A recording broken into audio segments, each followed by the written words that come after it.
ব্যারাকপুর পৌরসভার ৩ নম্বর ওয়ার্ডে একটি অতি প্রাচীন রয়েছে একটি পুকুর।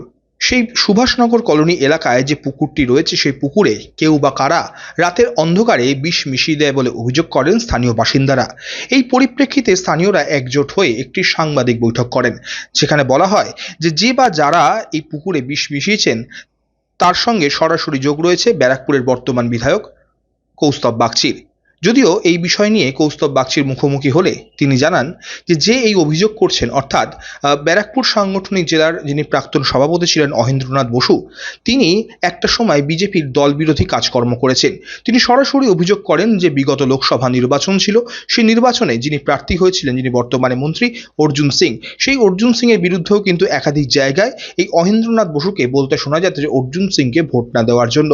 এরকম একাধিক অভিযোগ ওঠে বা অভিযোগ পাল্টা অভিযোগ। এই নিয়ে কিন্তু এই মুহূর্তে উত্তপ্ত রয়েছে ব্যারাকপুরের রাজনীতি। তবে এই ক্লাব দখল অথবা যে পুকুরে বিষ মেশানোর যে ঘটনা, সেই নিয়ে কিন্তু সেইভাবে মুখ খুলতে চাননি ব্যারাকপুরের বিধায়ক কৌস্তব বাগচি।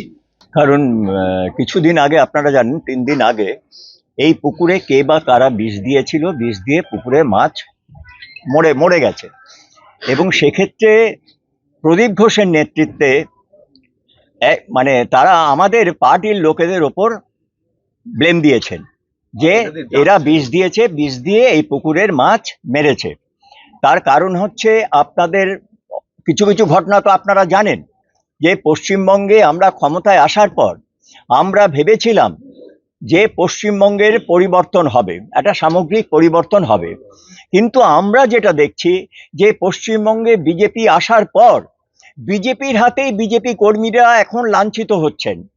এবং এই সুভাষ কলোনিতে দীর্ঘকালের যে পুজো কমিটি আছে, এখানে একটা ক্লাব কমিটি আছে, এখন প্রদীপ ঘোষের নেতৃত্বে এবং কৌস্তব বাগচির সহায়তায় বিভিন্ন জায়গায় ক্লাব দখল হচ্ছে, পার্টি অফিস দখল হচ্ছে।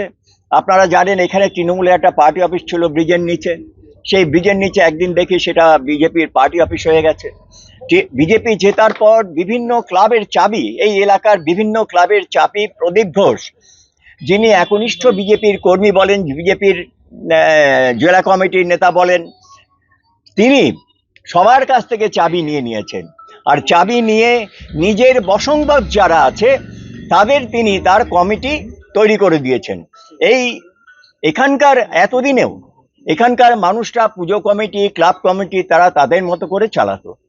এটা আজকে আমাদের ব্যারাকপুরের বিধায়কের কাছে সত্যি আমাদের লজ্জা লাগে যে সেই বিধায়ক যার কাজ প্রশাসনিকভাবে, এই যে আমাদের মানে বাসাত রোডে দীর্ঘদিন জ্যামজট হচ্ছে, লোকেদের প্রচন্ড অসুবিধা হচ্ছে, সেই রাস্তার জন্য কোনো ব্যবস্থা না করে তিনি কি করছেন, বিভিন্ন ক্লাবে যাচ্ছেন, সেই ক্লাব গিয়ে নিজেদের বসংবদ একজনের কাছে চাবি দিয়ে তাদের দিয়ে ক্লাব দখল করাচ্ছেন। আমরা এই দখলের রাজনীতির বিরুদ্ধে, কারণ আমাদের রাজ্য সভাপতি বলে দিয়েছেন, আমাদের রাজ্য কমিটির বিভিন্ন নেতা এবং আমাদের যে সিদ্ধান্ত, আমরা অন্য কোনো দলের কোনো পার্টি অফিস আমরা দখল করব না। দান করার পর যখন লোকসভা নির্বাচনে অর্জুন বাবু প্রার্থী হলেন, অহিন্দা একদিন আমাকে এসে বললেন, হ্যাঁ অর্জুন সিং এর মতন গুন্ডাকে আমরা প্রার্থী হিসাবে মানব না। কি বলছেন অহিন্দা? উনি আমাদের দলের একজন নেতা, তিনি দলের সাংসদ, তিনি আমাদের দলের নেতা, তিনি যথেষ্ট একজন গুরুত্বপূর্ণ নেতা এবং একজন বর্ষিয়ান নেতা, যথেষ্ট দাপুটে নেতা। তো তাকে দল প্রার্থী করেছে, তো সেখানে আমরা কেন বিরোধিতা করব? দল যেখানে প্রার্থী করেছে, দলের পদ্মফুল চিহ্নে যখন উনি লড়বেন, আমি অল্পদিন হয়েছে দলে এসেছি, কিন্তু আপনারাই তো কোথায় আমাদের শেখাবেন যে শৃঙ্খলাবদ্ধভাবে। তখন বলেন না এরকম আমি মানছি না, আমি নির্বাচনে থাকবো না, তোমরা যা পারো করো, এইসব নিয়ে। তাই বললাম অহিন্দা এটা কখনো করবেন না। আমি কত বোঝানোর চেষ্টা করলাম,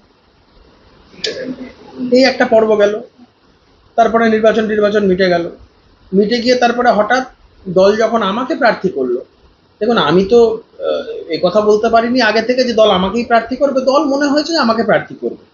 এই অহিন্দাই দেখলাম আমার বিরুদ্ধে মিডিয়ার সামনে এক গুচ্ছ অভিযোগ নিয়ে তিনি সম্মুখীন হলেন, অনেক কথা বললেন যার কোনো মাথা নেই মুন্ডু নেই কিছুই নেই। তারপরেও আমি একাধিকবার, অন্তত 3 থেকে 4 বার অহিন্দার বাড়িতে গেছি নিজে ব্যক্তিগতভাবে। আমি কিন্তু অহিন্দার বিরুদ্ধে কোথাও কোনো বিষোদ্গার করিনি, কখনো কোনো মুখ খুলিনি, ওনার বিরুদ্ধাচারণ করিনি, কারণ আমি বয়স্ক মানুষ, যদি অহিন্দা বলি, অহিন্দাকে অ্যাকচুয়ালি অহিন দাদু বলা উচিত। বয়সে তিনি আমার দাদু সমতুল্য, এবং আমার দাদু এই এই এই সেট অফ লোকজনদের প্রতি আমার একটা একটা আলাদা রকমের ভালোবাসা আছে। আমি পাকা চুলওয়ালা মানুষজনদের খুব পছন্দ করি এবং ভালোবাসি। আমার নিজের দাদুকে খুব ভালোবাসতাম। তো তো সেই ক্ষেত্রে আমি অহিন্দা, মানে আমরা সম্বোধন করি দাদা বলে, কিন্তু অ্যাকচুয়ালি দাদু বললেও ওটা ভুল কিছু হবে না সম্পর্কগতভাবে। তো অহিন্দার মতন একজন মানুষ, তিনি এরকম করলেন, তো আমি বয়স্ক মানুষ, দাদু একটা স্ট্যাচারের লোক, তাকে একটু বাজে কথা বলতে পারি? তো আমি অহিন্দাকে অনেক বোঝানোর চেষ্টা করলাম, তিনি বুঝলেন না। গোটা নির্বাচন প্রক্রিয়াটাই তিনি বিরোধিতা করে গেলেন। আমাকে অনেকে বলেছেন যে তৃণমূলের লোকেরা তাদেরকে উস্কেছে, এ করেছে, কিন্তু আমি ওসবগুলো শুনতেও চাইনি, বিশ্বাসও করতে চাইনি। আমি এই কথাগুলো আমি ঈশ্বরের কাছে প্রার্থনা করি সেগুলো যেন মিথ্যা হয়। তো যাই হোক, নির্বাচন মিটে গেল। একদিন অহিন্দা আমাকে নিজেই বললেন যে না, ওগুলো যা বলেছিলাম ভুল হয়ে গেছে, বুঝতেই পারো, একটু মাঝে মাঝে হয়ে যায়, বয়স হয়েছে। আলহামদুল, আপনি এসব কেন মনে করছেন? যে আমি ওনাকে প্রণাম করলাম, আমি ওনাকে কত ভালো ভালো কথা বললাম যে আপনি আসবেন, আপনার কোনো সাজেশন থাকলে সেগুলো দেবেন। তো আমার সাথে কালকেও একটা ক্লাবের মিটিং এর মধ্যে ছিলেন, একটা ক্লাবের মিটিংয়ে অহিন্দা সেখানে গেছিলেন, এবং আমি সেখানে যেতে চাইনি। অহিন্দা, আমার মন্ডল সভাপতি, জেলা সভাপতি, তারাই আমাকে বলেছিল যে আপনি যাবেন ওখানে। আমি সেখানে গেছিলাম। আমি জানি না অহিন্দা কেন, কি কারণে আজকে এইসব ডেকে ডেকে কি বলার কি আছে না আছে। অহিন্দা যদি মিডিয়ার সামনে কথা বলতে ভালোবাসে, আমি জেলা নেতৃত্বকে অনুরোধ করব অহিন্দার মতন একজন সিনিয়র মানুষকে দলের জেলার মুখপাত্র করা হোক। মাঝে মাঝে মিডিয়ার সামনে কথা বলতে পারবে, নিজের প্রেজেন্সটাও দেখাতে পারবে, কিন্তু দলের বিরুদ্ধাচরণ করা ঠিক নয়। মানে অহিন্দা ব্যক্তি কৌস্তব বাগচির বিরুদ্ধে কথা বলতে গিয়ে দলের বিরুদ্ধাচরণ করে ফেলছে। নির্বাচনের আগে বলছেন, নির্বাচনের পরে বলছেন, এটা ঠিক জিনিস নয়। তবে আমি এটাও মনে করি যে অহিন্দা অত্যন্ত ভালো মানুষ।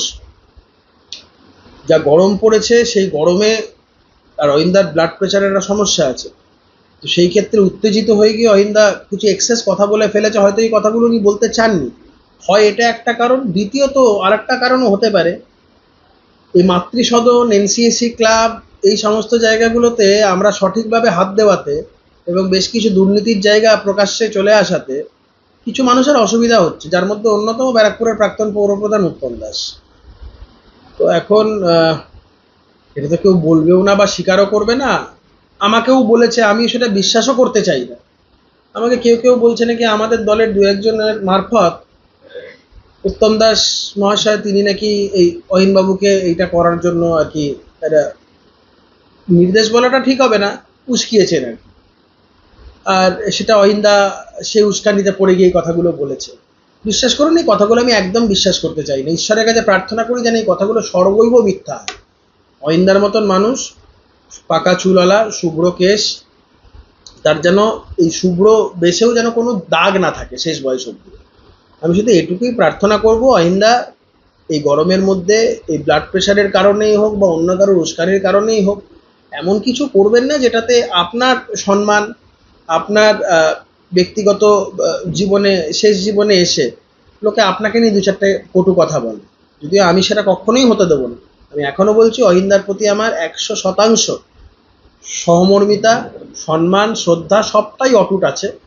অহিন্দা এমন ব্যক্তিই নয় যে এই ধরনের কথাবার্তা নিজে আউট অফ হিজ ওন ভলিউশন বলবে। কেউ অহিন্দাকে হয় এর পেছনে উস্কাচ্ছে, আর নয় অহিন্দা এই নিজের ব্লাড প্রেশারের কারণে কন্ট্রোল রাখতে পারছে না, একটু বাড়তি কথা বলবে। যে বিষয়টা নিয়ে মূল বিতর্ক, যে 3 নম্বর ওয়ার্ডে আমি মাছ মেরেছি বলে না, পুকুরে মাছ বীজ দিয়ে যে মারা হয়েছে, আপনি আপনার লোক যে প্রদীপ বাবু বলে একজন আছে, সে অভিযোগ করেছে প্রদীপ ঘোষ যে এলাকার মানুষরা বীজ দিয়ে মাছগুলোকে মেরে ফেলে। আমি শুনলাম যেটা, সেটা হচ্ছে এলাকায় ওই পুকুরটাকে লিজ দেওয়া হয়েছে। এতদিন তো যে যার মতন পয়সা তুলতো আর খেতো মাছ তৈরি করে, তো লিজ দেওয়া হয়েছে পাড়া কমিটির উন্নয়নমূলক কাজে। এলাম ভালো প্রস্তাব, আপনাদের পাড়াতে আপনারা করবেন, ভালো জিনিস। এবং ওই ক্লাবে এত গন্ডগোল প্রথম দিন থেকে, অত বড় একটা মাঠ আছে, কত ছেলেমেয়েরা খেলতে যায়, এবং এই মাঠটার মধ্যে একটা অরাজকতা তৈরি করে রেখেছে বেশ কিছু মানুষজন।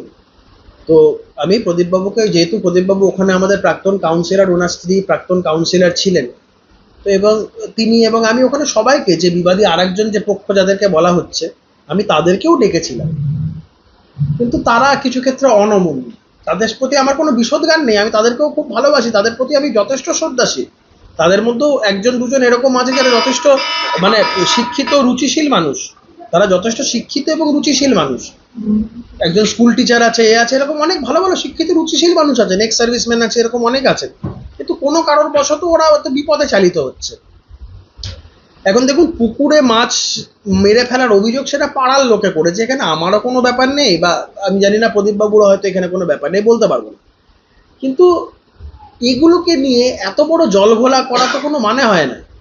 পুকুরে যদি মাছ কারোর কারণে মারা গিয়ে থাকে, তো তদন্ত হবে, দোষী ব্যক্তির বিরুদ্ধে শাস্তিমূলক ব্যবস্থা হবে।